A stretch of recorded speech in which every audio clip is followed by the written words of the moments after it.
You want me to put that on my todger?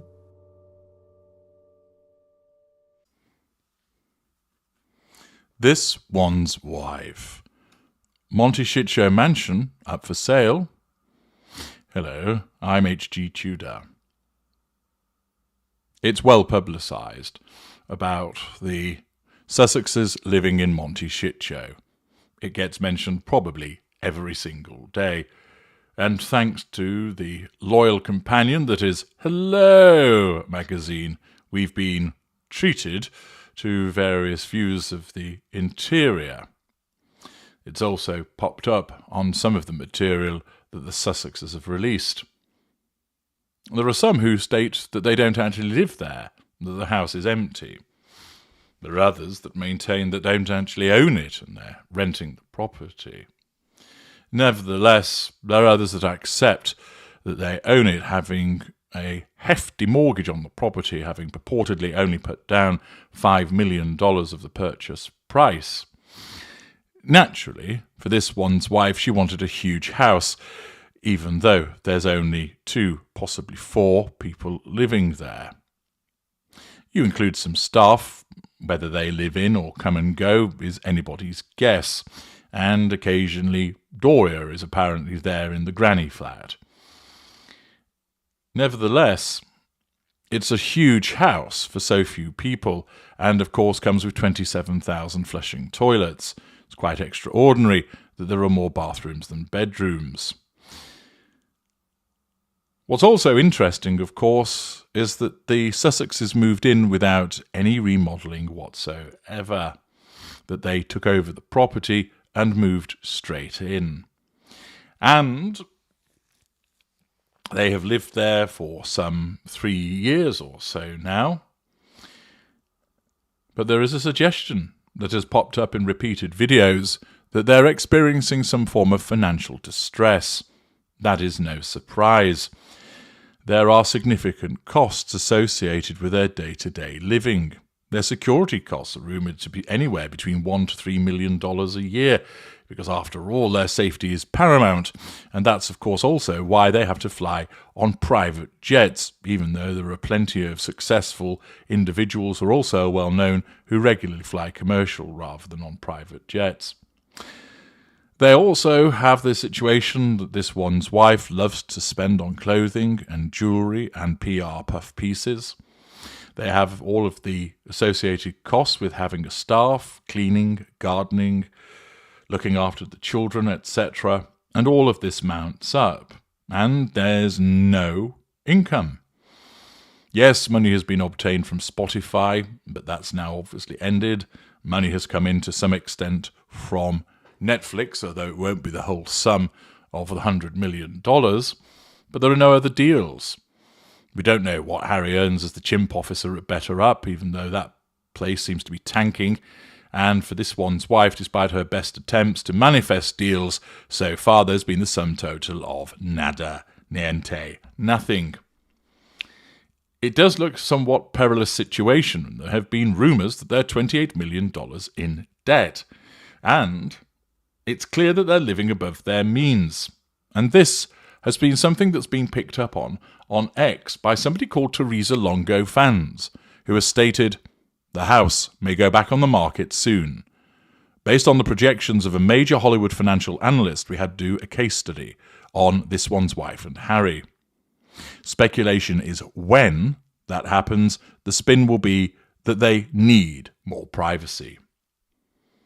Thus it's suggested that they're living above their means. I don't necessarily think that you would need a major Hollywood financial analyst to look at that. You'd look at the lifestyle that they enjoy and ask, how's it being paid for, given the fact that neither of them have proper jobs, don't run businesses, don't have any huge salaries coming in as a consequence of being entertainers, etc. And therefore, it's considerable expenditure. Where's the income? Must mean they're living above their means. However, this individual makes reference to the fact that there has been a major Hollywood financial analyst undertake an analysis of them, which concludes the house is going to be sold. That, of course, would be hugely problematic for this one's wife, because there would be a loss of face associated with it, which, of course, would threaten her need for control. Therefore, it would be necessary to deflect from that threat to control by suggesting, oh, we've not been forced to sell the house, but rather we're doing it because of privacy concerns. Even though nobody ever sees them at the house, and it's never the case that there's photographs of fans or stalkers outside. Indeed, the only suggestion of security issues have been where this one's wife has created them herself. Most people aren't interested, and Montecito is a particularly private place. Therefore, if they were to run the spin that they are going to move because of privacy concerns, it wouldn't really stack up. And once again, with this one's wife, it's entirely transparent, as people are able to determine that it be based upon their straitened financial circumstances. Interestingly, that this suggestion should arise that the house may well be going up on the market soon, because in page 6, an article by Leah Bitsky tells us, step inside this one's wife and Prince Harry's ultra-private $14 million Montecito mansion. Are they attempting to generate interest in it through the press? The article states, it's a castle fit for a resigned prince and princess. Prince Harry and this one's wife have been living a not-so-quiet life in a luxurious $14 million mega mansion in Montecito since stepping away from their royal duties in 2020. While the Duke and Duchess of Sussex have attempted to keep the interiors of their opulent abode quite private, even staging their controversial Netflix docuseries This One's Wife and Harry in Another California Home, the couple has inadvertently shared some inside glimpses of the lavish 9-bedroom, 16-bathroom living quarters over the years. The Sussex's 18,000-square-foot home, where they are raising their son Prince Archie IV and daughter Princess Lillibet II, breathes royal elegance with a mix of mid-century modern touches and Victorian elements. Reading like an estate agent or realtor's blurb, this, isn't it? This one's wife first shared a sneak peek of their home office while announcing her 40/40 initiative, which went nowhere, in a 2021 promotional video. The workspace features a gorgeous $1,699 handcrafted pinewood pottery barn dining table functioning as a desk, ivory chairs, a 1,800 cashmere Hermes blanket, and several carefully crafted coffee table books. The working from home room, which was also spotted in Harry's Heart of Invictus Netflix documentary, also includes a stunning stone fireplace, a tan woven rug, and lots of natural light streaming in through French round-top doors. In other words, it's filled with beige.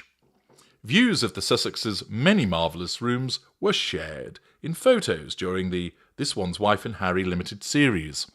One mirror selfie of This One's Wife cradling Lillibet showed her daughter's adorable fairy tale style nursery, featuring wood beams along the ceiling, soft carpeting, an oval crib, and nature details painted on the walls. Harry and This One's Wife also enjoy a lush living space adorned with fine art and contemporary accents, which were seen in her 2020 Americans Got Talent appearance. Patterned throw pillows, a gallery wall, and a diptyque candle bring the simple room to life.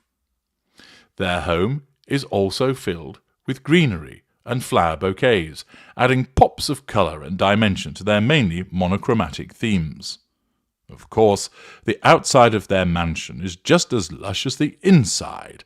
Their spanning property has a pool, tennis court, tea house, rose garden, olive trees, 2-bedroom guest house, and children's cottage. We did everything we could to get this house, This One's Wife told the Cut last August of buying the home, adding that it's healing and makes her feel free. Rumours swirled the duo were planning to move into another home in Malibu. However, their spokesperson said there was no truth in that. Interesting that the suggestion that that the house may well go up on the market soon coincides with this, which appears to be some kind of puff piece supporting that it's such a lovely property that you might want to go and buy it. What is also quite entertaining are the comments that follow in relation to this property. Eager Beaver writes, it appears that this one's wife, in all her interior decorating glory, has overlooked one critical rule of thumb when it comes to decorating a mansion. That being, the furnishings of such a home tend to amount to some 50% of the purchase price of said home. It must be extremely difficult for her to have accomplished that by shopping at Pottery Barn. Joe Smith replies, the interesting things about this place, from the exterior, everything a person could want. Interior, from the monumental sandstone fireplace, had possibilities. Shame it's furnished like a beach rental. Cheap furniture covered in white linen or cotton. Although a SoulCal girl, no family mementos, apparently nothing from his childhood, anywhere, not one piece of polished silver. Yah, it's a real royal palace as seen through the eyes of a failed actress. Free Speech 1 responds, pointing out and emphasising the financial issues that they have. Huge mortgage they need revenue to sustain, only put down $5 million. Then there are property taxes, homeowners insurance, utilities, maintenance of ground and buildings, security, staff salaries, vehicles and insurance, this one's wife's lavish spending, lawyers, WME, federal and state income taxes, on and on. And then sarcastically, and all those offers pouring in. Swan Song, they are house poor. Notice they did not remodel, just moved right in. The interior looks extremely dated, especially the kitchen. The house has a 1990s early aughts aesthetic. Vinnie Bonderman replies, I've seen diners in New Jersey furnished with more panache. Too Cool for You, Harry, 39, and the former suit star, 42, have flaunted the cushy office in which they both conduct business from the comfort of their own splendid estate. He quotes, care to elaborate exactly what business they conduct? Mike's wife, nouveau riche, anyone? P.S. They didn't get 18,000 square feet in Southern California for $14 million. Maybe it was a fire sale from someone who needed to liquidate fast. Ali Starr, they are very materialistic. They live a lavish life of indulgence at the expense of their families when they made millions trashing them. How can they even look in a mirror? They see themselves differently than the world sees them. Scathing comments, and there's plenty more in the comments section. Continuing, it is not a surprise that this one's wife, of course, lives beyond her means. Her sense of entitlement drives her there, and a lack of accountability to do so. Many narcissists behave in this way, borrowing other people's money, or rather borrowing from other people and never repaying, taking out loans that are never repaid, stealing money, appropriating assets that don't belong to them, all easily done with that sense of entitlement, lack of conscience, no sense of guilt for such behaviours. Driven by the pursuit of the prime aims, this one's wife believes that she has a certain standard of living, and that should be paid for by other people, not her. She doesn't believe that she has to work hard. She simply believes that now she married a prince, she's in that rarefied stratosphere, and that everything should just fall into her lap. The problem with that is that reality will come along and give her a kick up the backside, because it has to be paid for, and she's not doing anything to achieve that. Ultimately, as I've mentioned before, this is likely to be the pressure point that causes her to disengage from Harry, that as he's unable to continue to fund her to the extent that she requires, she's going to look for somebody else to do so. And in that time, that may well mean that the Montecito mansion goes up for sale. I'm H.G. Tudor. Thank you for listening.